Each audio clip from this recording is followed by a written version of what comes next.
এই ব্র্যান্ডির সঙ্গে এই কেসের আবার কিসের সম্পর্ক? ব্র্যান্ডির ড্রাইভিং লাইসেন্স আমরা মার্ডার স্পট থেকে পেয়েছি, আর মার্ডারের আগে আর 3 দিন পর 726 বার বারবার নেকি ম্যাডাম আর ব্র্যান্ডি ফোনে কথা বলেছেন। কিন্তু এতে তো এটা প্রমাণ হয় না যে মার্ডার আমি করেছি।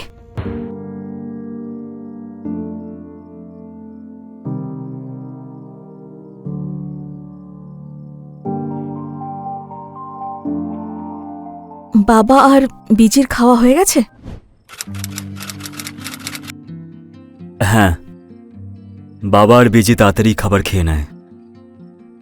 বিজির শরীরটা খারাপ, সেই জন্য তাড়াতাড়ি ঘুমোতে চলে গেছে।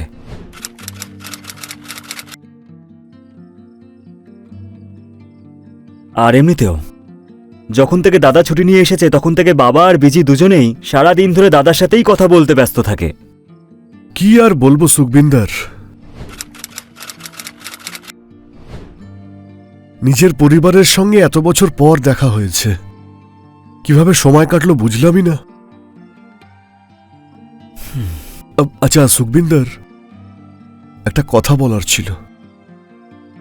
বাবা আর বিজি তোমাকে নিয়ে ওনারা খুবই চিন্তা করেন। জানি দাদা, কিন্তু কি করব? আমি তো সব ঠিক করতেই ব্যস্ত আছি। তোমার জবে যা কিছু হয়েছে সেটা ঠিক হয়নি। একই রকম কথা তোমরা আর কতবার বলবে আমাকে?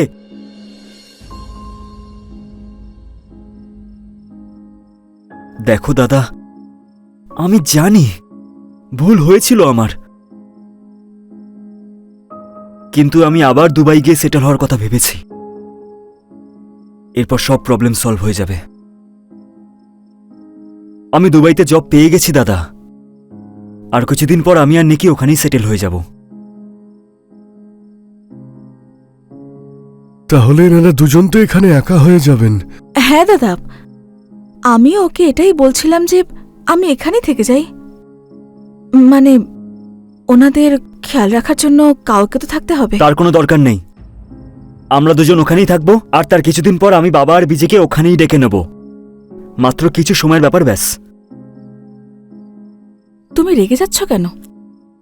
যাতে সবার ভালো হয় সেই জন্যই তো বলছি আমি। তাছাড়া আপনজনদের থেকে দূরে থাকার অভ্যাস নেই আমার। দেখো, সুখবিন্দর যা কিছু বলছে সেগুলো ভেবেচিন্তেই বলছে ও। যাই হোক, এসব নিয়ে পরে কথা বলা যাবে। তবে আমরা ওনাদের পরামর্শও একবার নিয়ে নেব। ঠিক আছে।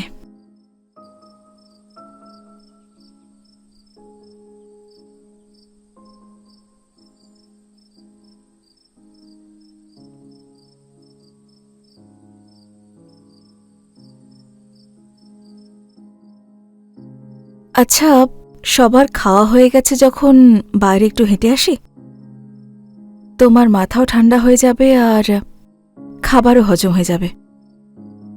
ঠিক আছে। আরে দাদা, তুমিও চলো না, এখানে হাঁটতে যাওয়ার মজাটাই আলাদা।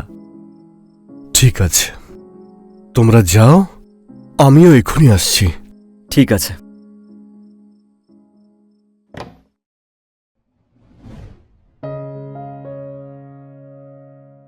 তাহলে দাদা, কেমন লাগছে এখানে এত বছর পর এসে? কিছুই বদলায়নি এখানে, নিজের দেশের ব্যাপারই আলাদা। হ্যাঁ দাদা, খুব মনে পড়বে এই জায়গাটার কথা। তুমি কিন্তু আবার শুরু করো না। সরি। তোমরা দুজনে কথা বলো, আমি বাড়ির দিকে কেন? যাচ্ছি, কিছু কাজ আছে আর আমার ঘুম পাচ্ছে। ঠিক আছে, আমরা কিছুক্ষণ পরেই ফিরছি। দেখো, আমরা দুবাই যাচ্ছি, এটাই কিন্তু ফাইনাল।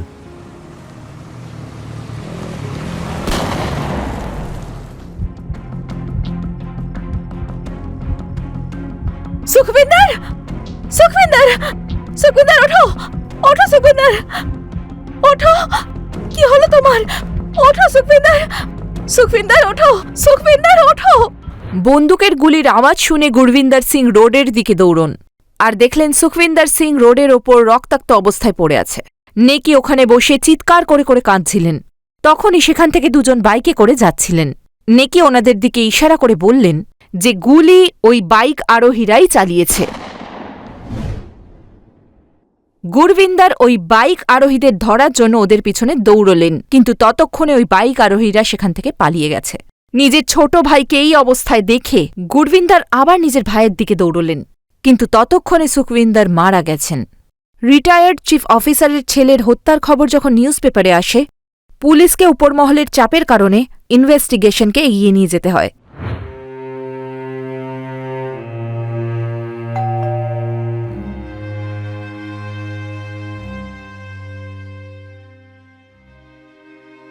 আপনি? নমস্কার, নমস্কার। আমি ইন্সপেক্টর সূর্য। আমরা ভিতরে আসতে পারি? হ্যাঁ, আসুন।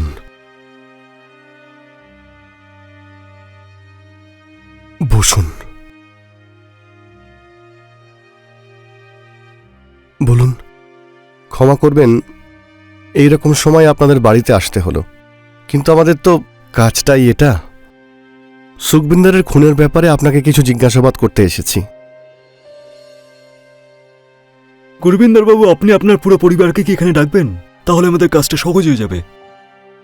আমি ক্ষমা চাইছি স্যার, কিন্তু বাড়িতে কেউই এমন কন্ডিশনে নেই যে কারোর সঙ্গে কোনো কথা বলতে পারে। আপনি তো সবই বুঝতে পারছেন। বাড়ির ছোট ছেলে কয়েকদিন আগেই মারা গেছে। এখন সবার কি অবস্থা আপনি নিশ্চয়ই বুঝতে পারছেন। কিন্তু আপনার যা যা ইনফরমেশন চাই আর যা যা প্রশ্ন রয়েছে আপনি আমায় জিজ্ঞেস করতে পারেন। এটুকু তো আমি বলতেই পারি। সুখবিন্দারের কারোর সঙ্গে কোনো শত্রুতা বা কোনো ঝামেলা ছিল? আসলে কিছুদিন আগে যেখানে ও জব করত সেখানে টাকা পয়সা নিয়ে গরমিল থাকার জন্য কোম্পানি কেস করে ওকে চাকরি থেকে বের করে দিয়েছে।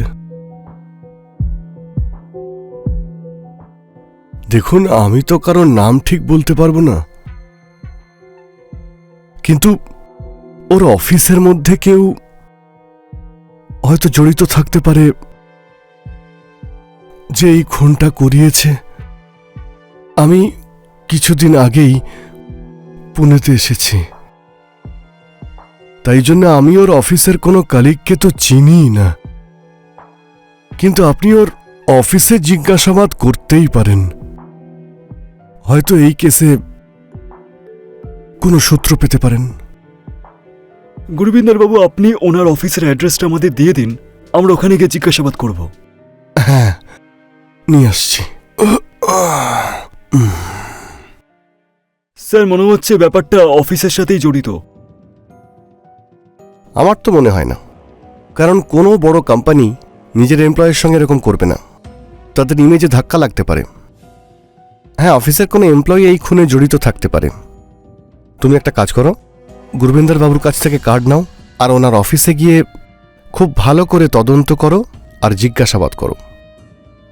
আর হ্যাঁ, গুরবিন্দর বাবুর ওপরেও নজর রাখবে, কারণ উনি যেভাবে আমাদেরকে বললেন যে সবে পুনেতে এসেছেন আর পুরো ব্লেমটা উনি অফিস কালিকদেরই দিচ্ছেন।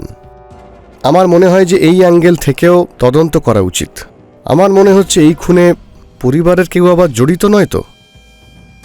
ততক্ষণ আমি মার্ডার স্পটে গিয়ে তল্লাশি করে দেখছি। স্যার, মার্ডার স্পটে আমরা অনেকবার গিয়ে তল্লাশি করে এসেছি। এটাও হতে পারে কোনো জিনিস অনেকবার দেখার পর কিছু খুঁজে পাওয়া যায়। পুলিশ যদি মনে করে না, তাহলে খড়ের মধ্যে থেকে সূঁচ খুঁজে বার করতে পারে।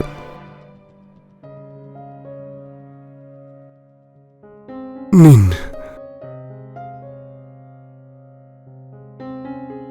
ঠিক আছে, আমরা তাহলে এখন আসছি। আর যদি কোনো প্রশ্ন করার থাকে তাহলে আবার আসব, আর কোনো ইনফরমেশন পেলেই আপনাকে আমরা জানিয়ে দেব। ধন্যবাদ।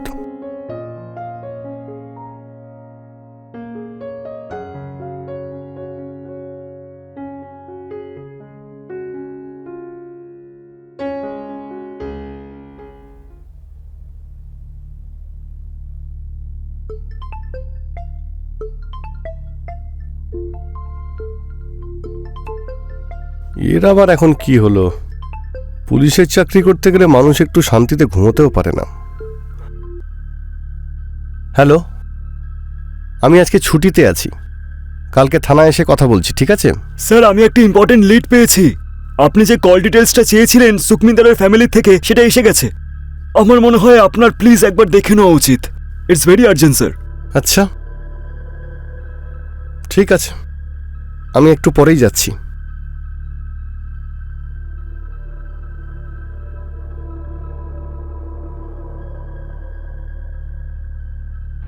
ইন্সপেক্টর সূর্য সুখবিন্দারের কেসে যখন তার পরিবারের কল ডিটেলস চেয়ে পাঠান, সেখানে একটা চমকে যাওয়ার মতো সত্যি সামনে আসে। সুখবিন্দারের স্ত্রী নেকি সুখবিন্দারের হত্যার 5 ঘন্টা আগে থেকে আর তার হত্যার 72 ঘন্টা পর পর্যন্ত একটাই নম্বরে 726 বার কথা বলেছেন। পুলিশ এই বিষয়টা নিয়ে সন্দেহ করে, যে বাড়িতে কারুর হত্যা হয়েছে সেখানে কেউ কি করে একটাই নম্বরে এতবার কথা বলতে পারে। যখন পুলিশ সেই নম্বরটার খোঁজ নেয়, তখন জানা যায় সেই নম্বরটা অন্য কারণ নয়, সেই ব্যক্তিরই, হকিকত সিং ওরফে ব্র্যান্ডির, যার ড্রাইভিং লাইসেন্স পুলিশ মার্ডার স্পটে পেয়েছিল। পুলিশ সন্দেহের ভিত্তিতে নেকি সিংকে গ্রেফতার করার সিদ্ধান্ত নেয়। দাদা, জল।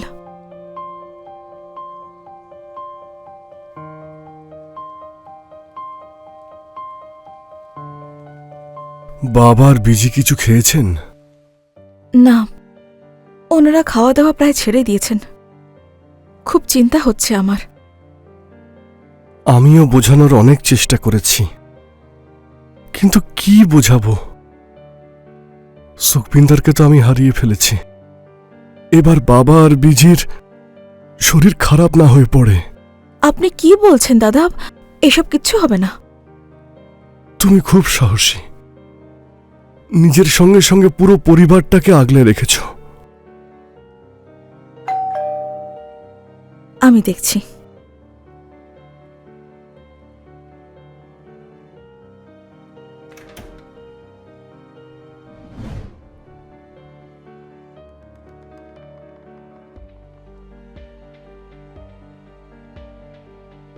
গুরুবিন্দর বাবু, সুখবিন্দর সিং মার্ডার কেসে জিজ্ঞাসাবাদের জন্য আমাদের নেকি নারওয়ালকে গ্রেপ্তার করতে হবে। এই হলো অ্যারেস্ট ওয়ারেন্ট। কিন্তু নেকি তো কিছুই করেনি। ও বেচারি তো সবে ওর স্বামীকে হারিয়েছে। আপনারা ওকে সন্দেহ করছেন? হ্যাঁ, আমি আমার স্বামীকে কেন মারতে যাব? আমরা তো এটা বলিনি যে আপনি সুখমিন্দর সিংকে মেরেছেন। আমরা তো শুধু জিজ্ঞাসাবাদ করার জন্য বলছি। দেখুন ইন্সপেক্টর, আপনি আমাকে এভাবে অ্যারেস্ট করতে পারেন না। আপনার সঙ্গে কোনো মহিলা পুলিশকর্মী নেই। চলে আসবে, চলে আসবে, উনিও চলে আসবেন। রাস্তাতে আছেন, আইন সম্পর্কে অনেক ভালো জানেন আপনি, তাই না? আচ্ছা, আমাদের আপনি এটা বলুন যে ব্র্যান্ডি ওরফে হকিকত সিংকে আপনি কি করে চেনেন?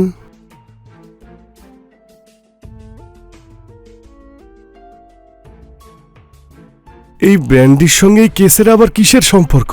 ব্র্যান্ডির ড্রাইভিং লাইসেন্স আমরা মার্ডার স্পট থেকে পেয়েছি, আর মার্ডারের আগে আর 3 দিন পর 726 বার বারবার নেকি ম্যাডাম আর ব্র্যান্ডি ফোনে কথা বলেছেন। কিন্তু এতে তো এটা প্রমাণ হয় না যে মার্ডার আমি করেছি। আরে না না না, এতে কিছুই প্রমাণ হয় না। কিন্তু আমরা আত্মীয়দের কাছ থেকে আর অনেক জায়গা থেকে কিছু ইনফরমেশন জোগাড় করেছি, তারপর আমরা অনেক কিছুই জানতে পেরেছি। আরও কিছু ইনফরমেশনের জন্য আপনাকেও কিছু প্রশ্ন করতে চাই। কিন্তু নেকি তো আমার সামনেই ছিল, আর দুজন বাইক আরোহী গুলি করে তো পালিয়ে গেল। আপনি গুলি চলতে কি নিজের চোখে দেখেছিলেন? না, আমি শুনেছিলাম। আর যখন আমি ওখানে পৌঁছলাম, আমি দেখলাম যে সুখবিন্দার রক্তাক্ত অবস্থায় নিচে পড়ে রয়েছে। আর নেকি কাঁদতে কাঁদতে বলল যে বাইক আরোহীরা সামনের দিক দিয়ে পালিয়েছে। আমাকে নাকি ইশারা করেছিল। চোখে দেখে তারপর বিশ্বাস করতে শিখুন গুরবিন্দর বাবু। অনেক সময় চোখে যা দেখতে পাওয়া যায় সেটা মিথ্যেও তো হতে পারে।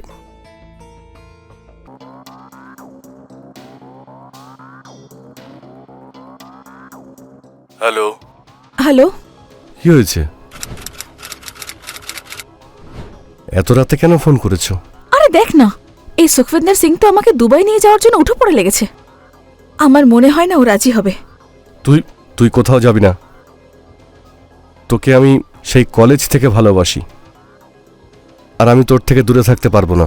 সে তো আমিও থাকতে পারবো না, কিন্তু কি করব, যবে থেকে সুখবিন্দর সিং আর সবাই আমাদের ভালোবাসার কথা জানতে পেরেছে, আমি জানি এই সম্পর্ক আমি কিভাবে সামনে রেখেছি। এখন তো মনে হচ্ছে ডিভোর্সই দিয়ে দিই আমি। তুই কি পাগল নাকি? হ্যাঁ, তুই তুই সুখবিন্দারের প্রপার্টির কথা ভেবে দেখ। আর তুই ডিভোর্স নিয়ে পাবিটা কি? ও তোকে শুধু খোরপোশ দেবে, ছাড়া আর কিছুই পাবি না, বুঝতে পারছিস তুই? আর তুই তো জানিসই আমার ফাইন্যান্সিয়াল কন্ডিশন ভালো নয়। আর পৃথিবীটা কিন্তু শুধু ভালোবাসা দিয়ে চলবে না। তাহলে তুই কিছু একটা কর না ব্র্যান্ডি, আমি দুবাই যাব না কিছুতেই।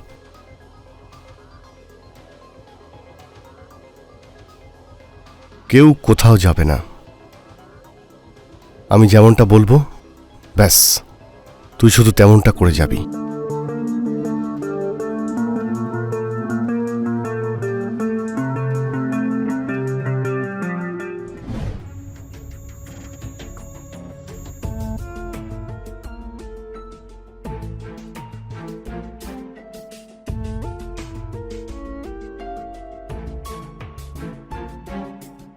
আরে ফোনটা তোল।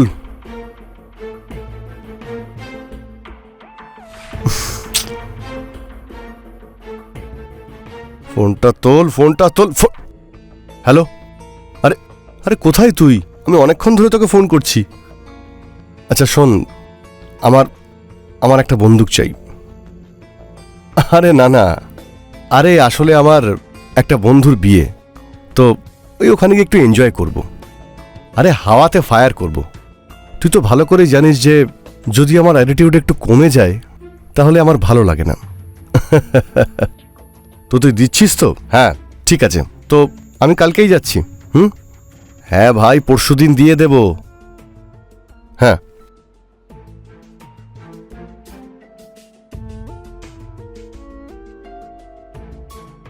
আমার নেকিকে আমার থেকে দূরে নিতে চাইছিল।